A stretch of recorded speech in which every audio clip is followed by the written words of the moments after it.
पहलगाम बर्बरचित आक्रमण पर भारत सरकार जो नीति रही जे भारत रु पाकिस्तान नागरिक फेराई देवाई तार जो अवधि एप्रिल 27 रे जो थिला से अवधि रे किसी लोक जाइछन्ति जो मैंने मेडिकल भिसा रे अछन्ति आज होउछि तांकर शेष दिन तेबे जदि ओडिशा कथा देखिबा ओडिशा रे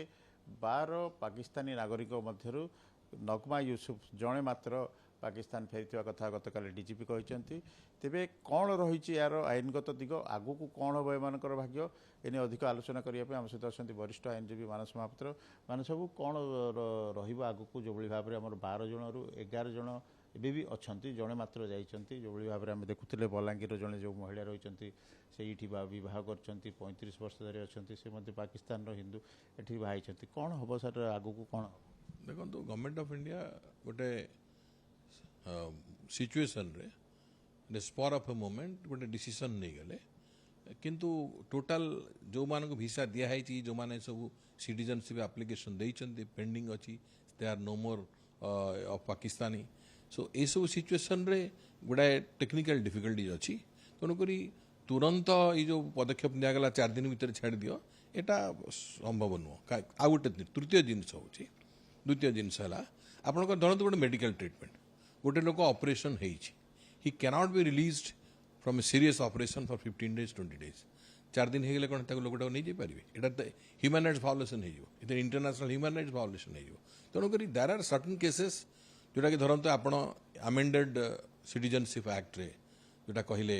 जे हिंदू माने जो मैंने अच्छा बाहर जदि भारत को आसवा चाहती नागरिक अधिकार दिज्व देशर नागरिक हिसाब से गणा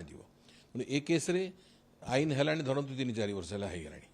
सेठी जो भद्र महिला बलांगीर कथा कहते सी अलरेडी पुराणा आईन रे देइथिले से एप्लिकेशन किसी मिलूना नुआ आईन पर भी एप्लिकेशन देइछन तापर कोनोसी पदक्षेप नहीं एठी कोन कहा जदि सरकार निजा आईन तैयारी करूछंती एवं आईन को टाइमली स्टेप्स नौना ताहले जो लोक गुड़िक बिचारा हिंदू हिसाब से आसिक भारत में रही से कौन करेंगे से पाकिस्तान फेरबार चांसेस नहीं कहीं जड़े किए 50 वर्ष आसला कि 60 वर्ष आसला से दरखास्त मानुंट आपण मैंने सरकार विचाराधीन अच्छी विचाराधीन एपर्यंत कहीं रहा तमाने जदि जड़े भारत नागरिकता ग्रहण करने जड़े हिंदू भारत को आसे एवं से जदि नागरिकता तार दरखास्त दिए आप केते दिन भितर सारे जदि आप देवे ना कारण जहाँटा करवा कथा तुरंत करवा कथा कि गोटे टाइम फ्रेम भितर करवा कथा 30 दिन हो कि 60 दिन हो 90 दिन हो जदि नहला न कर पारे आपंकर वर्कलोड अच्छी ताहले तार अल्टरनेटिवटा कौन रखा दरकार आईदर से लोक को परमिट कर देश रही ना से लोक विदा कर दिया ये सब केते गुड़ाए ग्रे एरिया रही जो कि भारत सरकार नजर दवा कथा मु भावुची यही जो परिप्रेक्षी से माने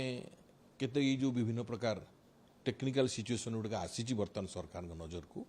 बोधे सरकार यादर किसी गोटे जो नोटिफिकेशन परिवर्तन निश्चित करेंगे सर जो मैंने दीर्घमेयादी लॉन्ग टर्म भिसा अप्लाई करते सिटीजनशिप जो मैंने कहते जो नेचुरली जो मैंने लॉन्ग भिसा अप्लाई कर तार रिजन्स कौन थी whether by virtue of marriage and all that second है जो मैंने ऑलरेडी अन्य देश आसिक भारत में रही पर्टिकुलरली पाकिस्तान आसिक जो हिंदू मैंने रही भारत में से माने आईन संशोधन पर जो दरखास्त देते से भारत को चली आसे तेणुक भारत सरकार दायित्व रही जदि आईन नागरिकता आईन संशोधन करके सब जिन करुँच त्वरान्वित तार व्यवस्था करेंगे हठात जेहेतु देश गोटे परिस्थिति है से कहो ना तुम जाकि सारा मो रूम छिड़ा हो यहाँ एक्सेप्टेबल नुह मानविकता दृष्टि मुझे कह ग्रहणीय नुह सर आ गए कहदी आईन को जो निर्धारित समय भर न गले 3 वर्ष जेल कथा कह 3 लाख फाइन कथा कह कौन कह 3 वर्ष जेल कौटी हम यही भारत रही सी तो पुणी भारत जदि 3 वर्ष जेल करदे यही भारत जेल रहा बाहर जेल रही भारत जेल रहा तेणु सी तार के जेल रही अपिल फपिल करके केस लड़ तेणु 3 वर्ष भितर तो समय बर्तमान जहाँ चली तो बहुत परिवर्तन हो तेणु सी कह ना मत 3 वर्ष जेल दे दिंतु मुझे जेल था भारत जेल रहा हाँ आउ तार जहाँ आप्लिकेसन विचार करपर्यंत 3 वर्ष भर निश्चित सरकार समाधान करेंगे तेणु 3 वर्ष जेल हो कि 3 लाख टका जरिमाना हो जहाँ हेले भारत सरकार ने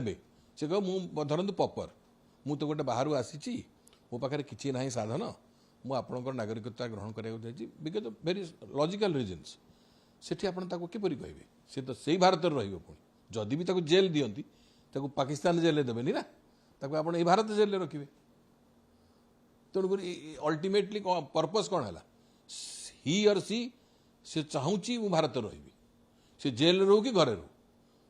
ରହିବ ଆଉ କ'ଣ ସାର୍ ଆମେ ଯଦି ଦେଖିବା ଓଡ଼ିଶାରେ ଯେଉଁ ଆଉ 11 ଜଣ ଯାଇନାହାନ୍ତି ସେମାନେ ଦୀର୍ଘମିଆଦୀ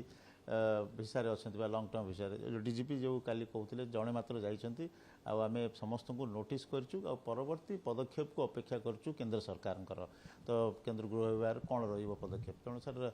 କ'ଣ ଆଶା କରାଯାଇ ପଦକ୍ଷେପ ମାନେ ବିଭିନ୍ନ ରାଜ୍ୟ ସରକାର ମାନେ ଏଇଭଳି ସିଚୁଏସନରେ ଯେଉଁ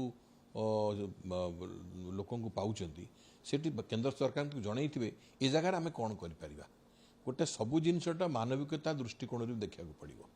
ଏବଂ ସେ ମାନବିକତା ଦୃଷ୍ଟିକୋଣରୁ ଦେଖିବାକୁ ଗଲେ ଯଦି ତାଙ୍କର କିଛି ସରକାରଙ୍କ କାରଣ ଯୋଗୁଁ ସେମାନେ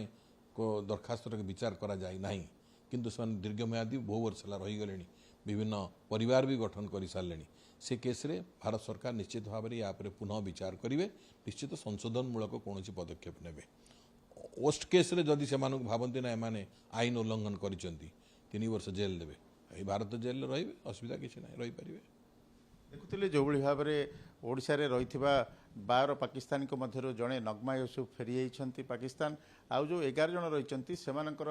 ଭାଗ୍ୟ କ'ଣ ହେବ ସେମାନେ ଦୋଛକିରେ ଅଛନ୍ତି ଯେଉଁଭଳି ଭାବରେ ଆମେ ଶାରଦା କୁକରେଜାଙ୍କ କଥା ଯଦି ଦେଖିବା ବଲାଙ୍ଗୀରର ସେ ଦୀର୍ଘ ଦିନ ଧରି 35 ବର୍ଷ ହେଲା ବିବାହ କରିଛନ୍ତି ତାଙ୍କ ନାତି ନାତୁଣୀ ମଧ୍ୟ ଏଇଠି ରହିଛନ୍ତି ତ ତାଙ୍କ କ୍ଷେତ୍ରରେ କ'ଣ ହେବ ସେଭଳି ଭାବରେ ସୋରର ଯଦି ରେଜିଆ ସୁଲତାନଙ୍କ କଥା ଦେଖିବା ସେ ମଧ୍ୟ ଦୀର୍ଘ ଦିନ ଧରି ଏଇଠି ବିବାହ କରି ରହିଛନ୍ତି ତେଣୁ ସେମାନଙ୍କ ପାଇଁ